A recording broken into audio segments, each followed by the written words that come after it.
How's it going, y'all? Welcome to GM Abandoned Mall Port.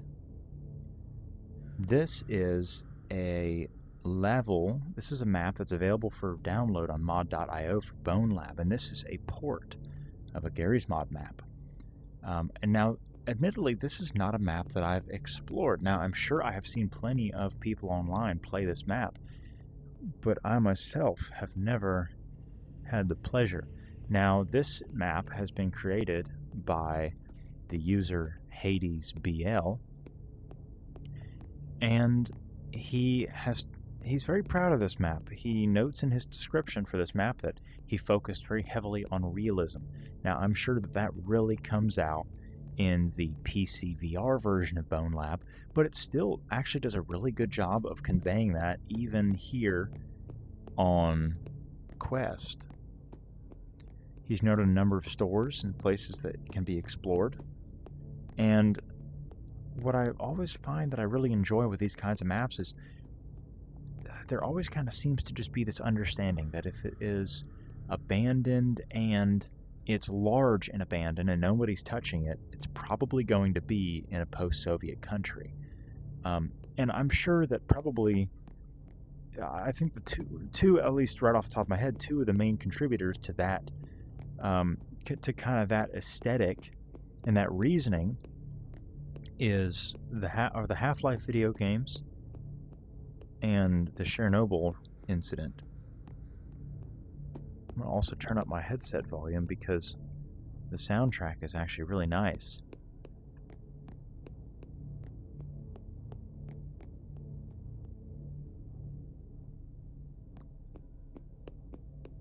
So as I said, the map maker has noted that there's a number of explorable areas here, but he has also said that there are no entities, there are no jump scares, but what do we know? Rule 1, the map maker lies. Because this map has been prepared for, I don't remember exactly what they call it. It's prepared for next spots. It has, it essentially has it all mapped out. AI mapping. I can't quite remember what it's called, but this map is prepared for NPCs that want to run around and chase you. Now, I really like these kinds of maps. I wish, I love the pristine look of some of the different maps that we've seen. What in the world?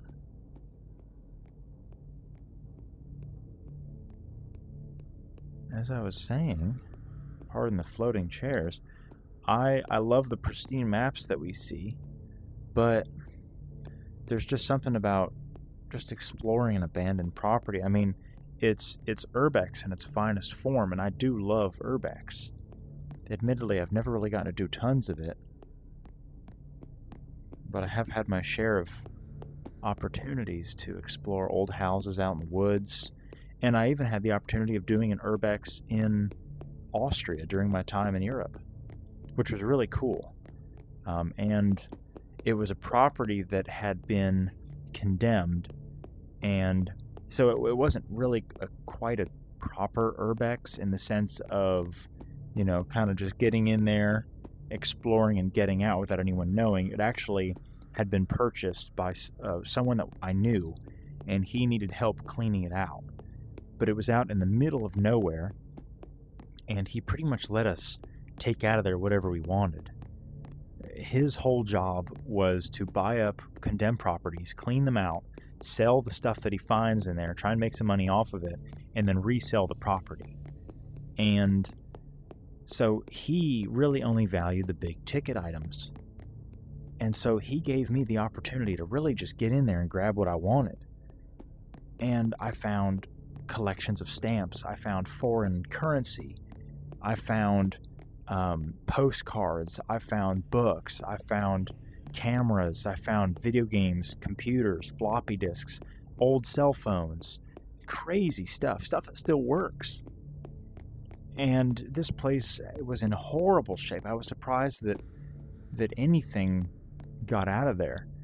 I even found some old cells of film, but it was very sad because after picking up a giant tote full of these plastic containers, I realized that they contained slides, film slides from someone's vacation back in the 80s and 90s. And I realized that we were kind of forced to just throw away all of these families' memories.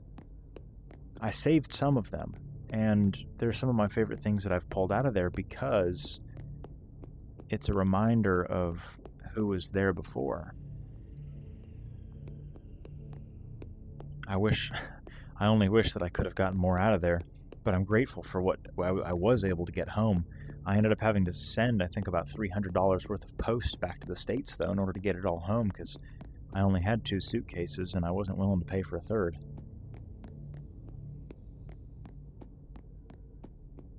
This is a very cool atmosphere.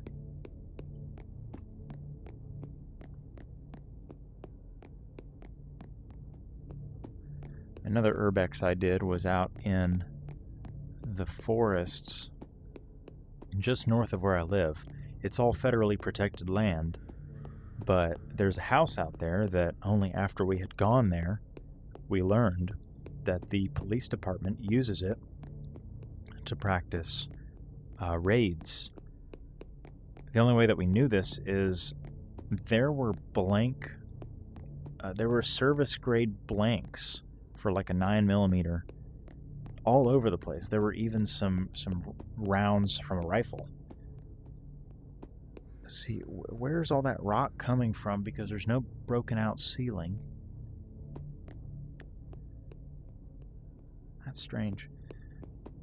But while I was in there, and there's no power, almost everything's been torn out of there, but there was one room where there was a random drawing of Jim Morrison from The Doors. So that was kind of funny. And if I can find it, I'll put a picture of it up on the screen. If not, you'll just have to take my word for it. Sorry, I'm itching my ear.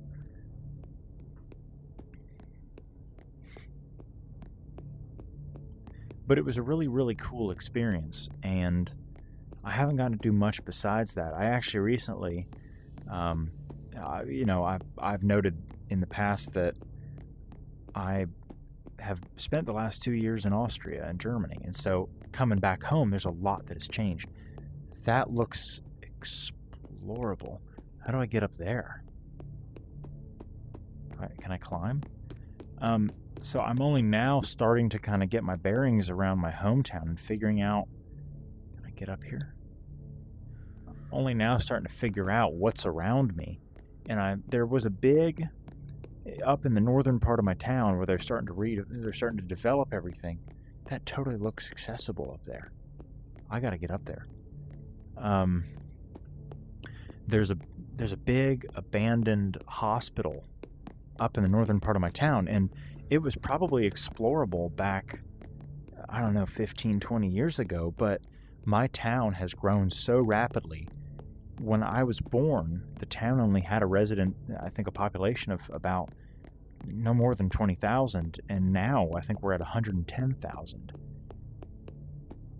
And so in roughly 25 years' time, you can see how much growth that is. I gotta figure out how to get up there. That's totally accessible.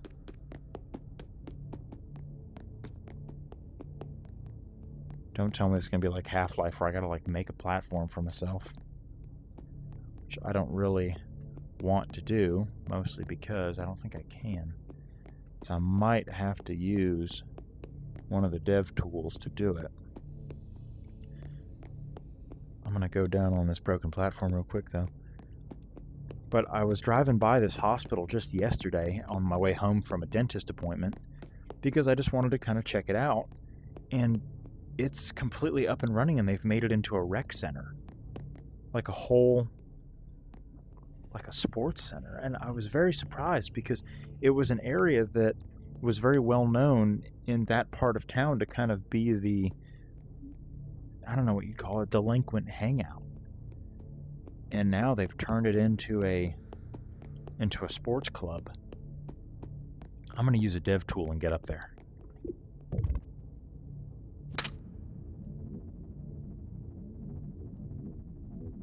Ooh, maybe this isn't accessible.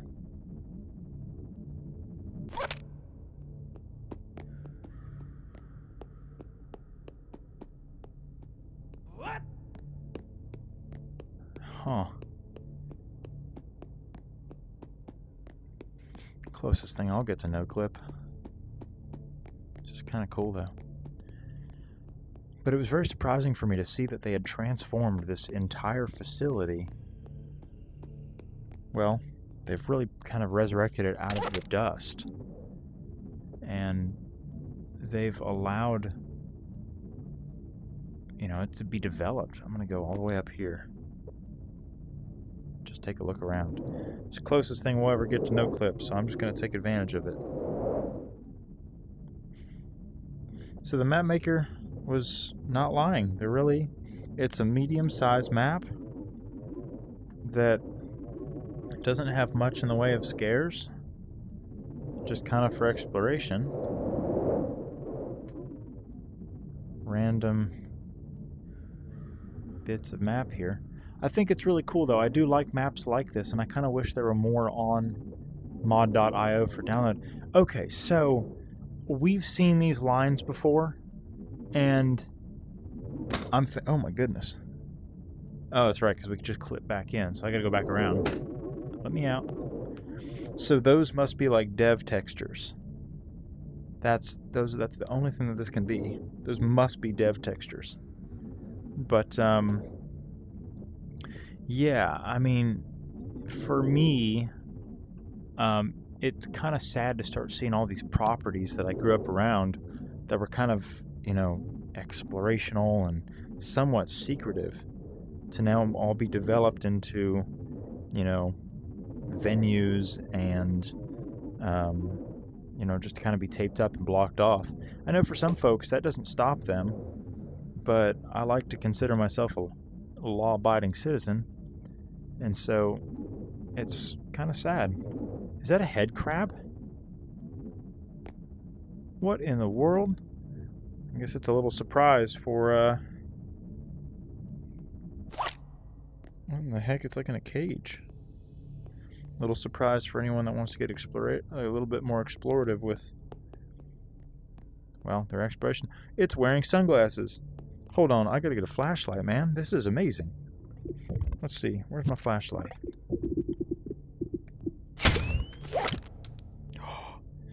It's wearing, it's a blue head crab. That's awesome, wearing little sunglasses. I love that. I can see it's the, I think at least it's the Half-Life Alex head crab. That's really cool. I like that. Awesome. But there were tons of properties in my town that I used to often explore. And if I can even find the videos to me going to some of those, I'll put those on the screen. And if y'all would like to see the whole version of those videos, well, heck, just let me know and maybe I'll do a little feature on them. They're not super, like, explorational, because those places aren't very big. They're old, like, Civil War, World War I, World War II forts. And they've all since been, you know, closed down and blocked off because they're really trying to kind of clean up my town, you know, kind of the clean up my town. They want my town to be more than what it already is, and, you know, we were kind of not necessarily a highway town. We were a pretty important town for our region, but they've wanted to, first off, I just noticed that's a really strange place to put a fountain. They kind of wanted to make us into more than just a suburb. They wanted to make us a destination.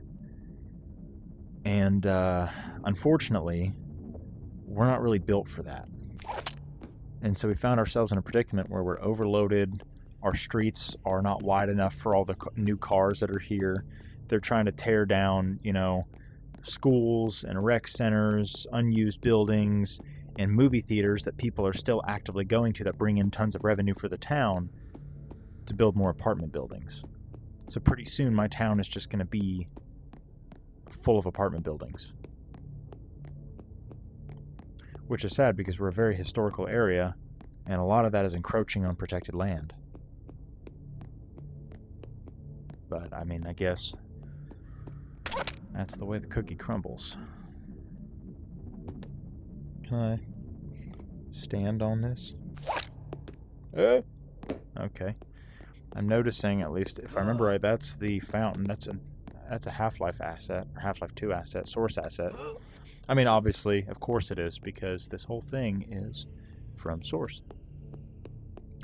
But this is a really neat map, and I love it, and I really, really, really hope to find more like it. And so if you know more maps like this, please do let me know down in the comments below. Also, if you'd like, we can make a Discord and we can talk a little bit more there, just you and me. If you'd like to play this map, I'll leave a link for it in the description. And if you'd like to support the channel, I'd always appreciate a like and a subscribe. And I'll also leave additional links in the description to check out my socials. If you have any recommendations for other kinds of videos, just let me know down in the comments below. And so until that next video, y'all take care.